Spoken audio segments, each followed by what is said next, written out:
Bom dia, queridos seguidores do canal, mais uma vez, fim de semana do Dia dos Pais, uma homenagem ao grande, como se diz, se não tivesse esse aqui, pai, todos os pais do Brasil, e também as mães que também fazem o papel também de pai, e a presença paterna é muito importante na formação do indivíduo, do caráter, então nada mais justo que ser homenageados. E hoje a gente vai falar um pouco sobre as novidades da lei do agro e da cédula. Afinal, o agro não só aqui em Silvânia sustenta a economia, mas o agro está evitando da gente passar vergonha nesses últimos anos. E dou meu salve a todos os produtores rurais, principalmente meu sogro, que também é produtor rural, que também eu tenho que dar o parabéns a cada um dos produtores rurais do nosso país. E vamos lá, pessoal. O que mudou primeiramente? Qual que é a lei? Qual que é a lei que modificou a Lei 8.929? Foi a Lei 13.986, certo? Lembrando, atualmente e antigamente era apenas o produtor rural e suas associações, inclusive as cooperativas que tinham legitimidade para a emissão. Atualmente, e não em caráter exclusivo, o produtor rural, pessoa natural ou jurídica, inclusive aquela com objeto social que compreenda caráter não exclusivo à produção rural, a cooperativa agropecuária e a associação de produtores rurais que tenha por objeto a produção, a comercialização e a industrialização dos produtos rurais. Olha só que novidade.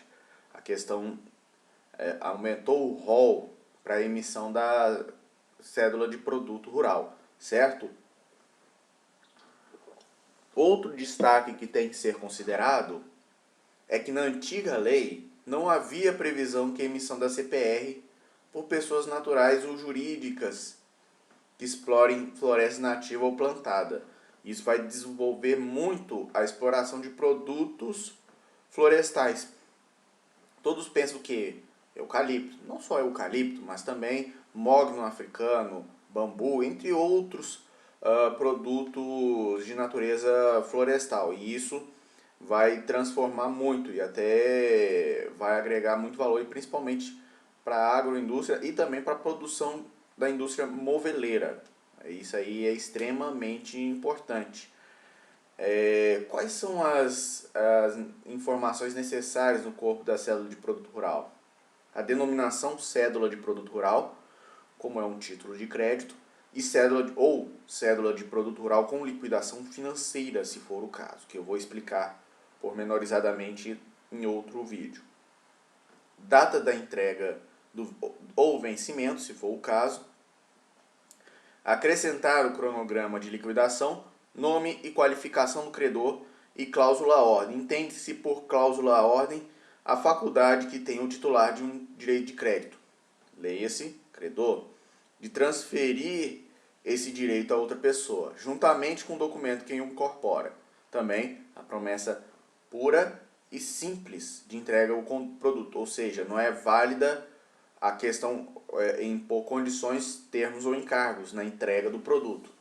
Sua indicação e as especificações de qualidade, quantidade e do local que será desenvolvido o produto rural, certo?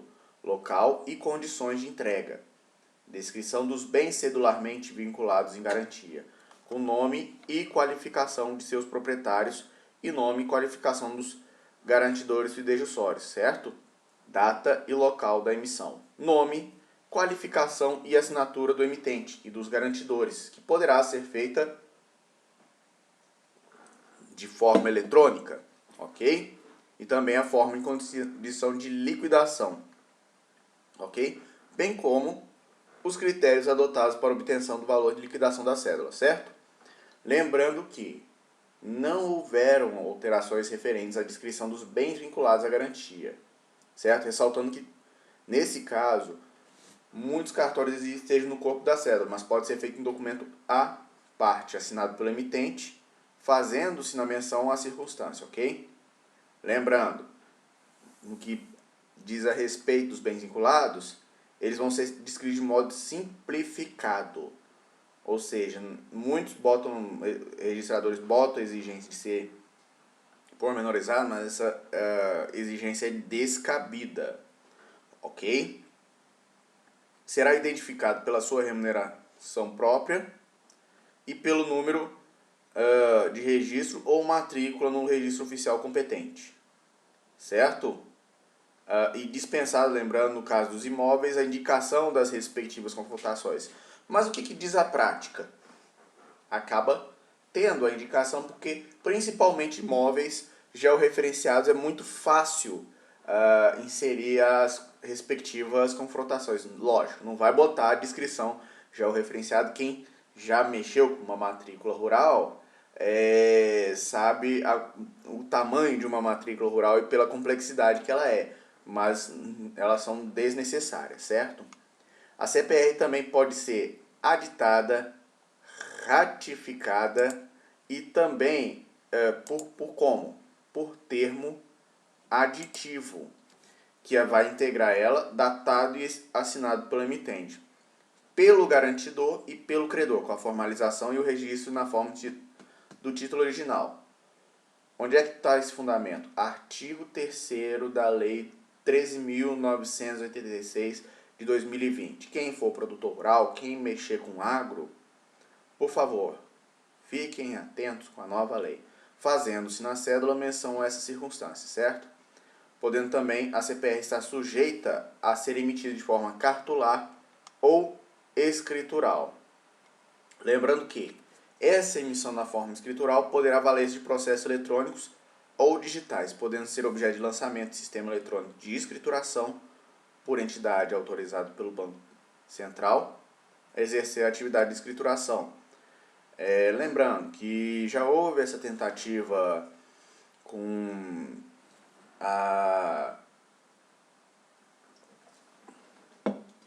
uma legislação de 2006, mas acabou não dando certo, que alterou a Lei 9.514. Então, creio que vai manter ainda a emissão da CPR e o registro, a escrituração dentro do cartório de registro de imóveis.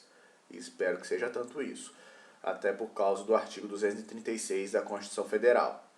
No caso de CPR emitida sob forma cartular, ela vai assumir a forma escritural, certo? Enquanto estiver nessa entidade autorizada do Banco Central do Brasil, que é como se fosse um MERS, ou a B3, certo? Que está exercendo esse oligopólio de custódia no mercado brasileiro. Um dia vai acabar quebrando esse oligopólio. A CPR também, ela vai poder ser negociada desde registrada ou depositada nessa entidade, certo? Lembrando que ela, nesse caso, é um título líquido e certo, também exigível pela quantidade e qualidade do produto, certo? Lembrando também que na emissão de CPR com liquidação financeira, deve ser explicitado no seu corpo os referenciais necessários com a clara identificação do preço ou do índice de preço, da taxa de juros fixa ou flutuante, da atuação monetária ou da variação cambial a serem utilizados no resgate do título, bem como a instituição responsável por sua apuração ou divulgação, a praça ou mercado da formação do preço e o nome do índice também. Serão necessários que os indicadores de preço sejam apurados por instituições idôneas e de credibilidade junto às partes contratantes que tenham divulgação periódica e ampla divulgação ou facilidade de acesso, de forma a estarem facilmente disponíveis para as partes contratantes. Outra coisa, essa CPR de liquidação financeira é título líquido e certo, exigível dado o seu vencimento, pelo resultado da multiplicação do preço praticado para o produto, aplicados eventuais índices de preço ou de conversão de moedas apurados segundo os critérios previstos nesse artigo. Certo? pela quantidade do produto especificado, podendo caber também o quê? Ação de execução por quantia certa. Ok? Lembrando, a lei autoriza também, na emissão da cédula, uma cláusula de correção pela variação cambial, certo? Mas nesse caso tem que ter uma regulamentação pelo CMN. Até eu lembro do meu professor de Direito Empresarial, que ele falava assim, para os amigos tudo, para os desconhecidos a lei, para os inimigos os atos normativos do Conselho Monetário Nacional. Porque ele tem uma certa rispidez. Lembrando no que fala, a gente está falando de garantia agora, a CPR vai admitir a constituição de qualquer tipo de garantia previsto na legislação, certo? Mas quando houver um conflito de normas, vai prevalecer a Lei 13.986, Lex Specifica Derogata Generalis. Lógico, já havia uma previsão na LINDB, a Lei de Introdução a Normas do Direito Brasileiro.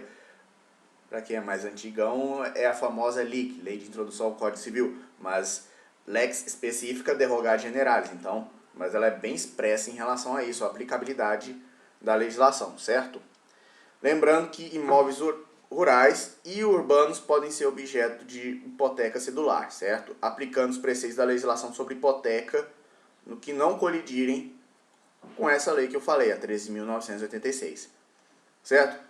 O que pode ser garantido? Penhor cedular, bens suscetíveis de penhor rural e penhor mercantil, bem como os suscetíveis de penhor cedular. Salvo se tratar de títulos de crédito, os bens apenhados continuam na posse imediata do emitente ou terceiro prestador de garantia, certo? Que responde por sua guarda e conservação como fiel depositário, ok? Será aplicado ao penhor constituído por CPR, conforme o caso, os preceitos da legislação sobre penhor, inclusive o mercantil. Lembrando que, no caso da alienação fiduciária, ela poderá recair sobre bens presentes ou futuros, fungíveis ou infungíveis, consumíveis ou não. Titularidade pertence ao fiduciante, devedor ou terceiro garantidor. Nesse caso, se aplica o Código Civil, certo? Lembrando que a nova lei manteve o texto original que previa o aditamento da CPR, que ela pode ser aditada, ratificada e retificada por aditivos, ok? Nos casos de CPR também,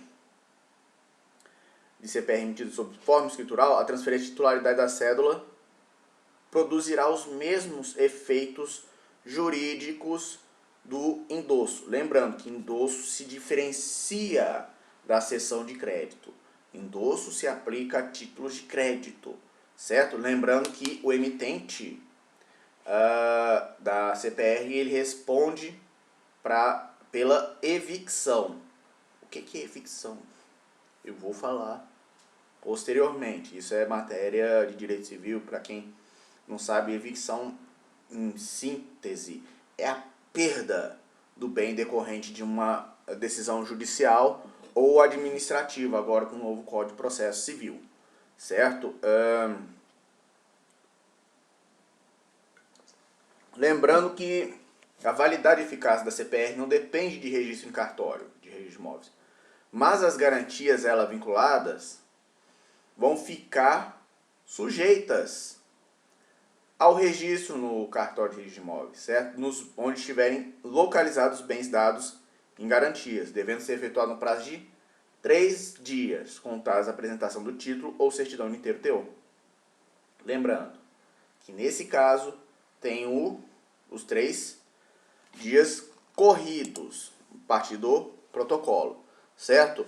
Lembrando, se a alienação fiduciária for sobre bem móvel, ela vai ser averbada no cartório de registro de títulos e documentos no domicílio do emitente. Uma novidade que eu vi nessa semana sobre uma montadora que está oferecendo como se fosse uma dação de pagamento, modalidade de barter, com pagamento com produto soja. Ou seja, você adquire a sua caminhonete, aquela caminhonete que tão desejada, você pode pagar com a próxima safra por meio de soja. E essa CPR ela vai ser emitida, pode ser emitida pelo próprio produtor em favor da montadora que produz aquela caminhonete. Boa de curva. Lembrando também, a cobrança de emolumento da CPR vai estar regida pelas normas aplicadas ao registro de garantias vinculadas à cédula de crédito rural. O que ficou meio que redundante, porque quem legisla sobre emolumentos é o Estado, não a União. Então, vai continuar se aplicando a legislação estadual no que pertine à CPR, certo? Lembrando que pode haver um vencimento antecipado da CPR, certo? Quando houver o inadimplemento de qualquer das obrigações do emitente, certo? Cabendo, nesse caso, uma ação de execução para entrega de coisa certa para sua cobrança, ok? Lembrando também que nos casos de busca e apreensão ou leilão de bem alienado fiduciariamente promovidos pelo credor, não elidem posterior execução, certo? Para satisfação do crédito remanescente, ok? Lembrando que os bens vinculados à CPR eles são impenhoráveis negocialmente, ou sequestrados por outras dívidas do emitente ou terceiro prestador da garantia real, certo? Continua aquela cláusula de impenhorabilidade e relativa indisponibilidade do bem, certo? Lógico. E a indisponibilidade dos bens? Aí é assunto para outro vídeo. Hoje eu estou mais descontraído, como vocês estão vendo, me preparando para o Dia dos Pais, que coincide também com o dia do meu aniversário. Eu continuo de pé à ordem para servir quem está se candidatando ao concurso para Goiás, de notas e registros. Precisamos de bons profissionais e espero que esse vídeo tenha sido de bom proveito para vocês pegar essas novidades da Lei do Agro, que sejam produtores rurais, registradores de imóveis, tabeliães de notas, profissionais do ramo financeiro, sejam bancários, banqueiros ou até intermediários. Vamos firmes, estamos juntos e mais um fim de semana maravilhoso. Deus abençoe vocês e um excelente fim de semana.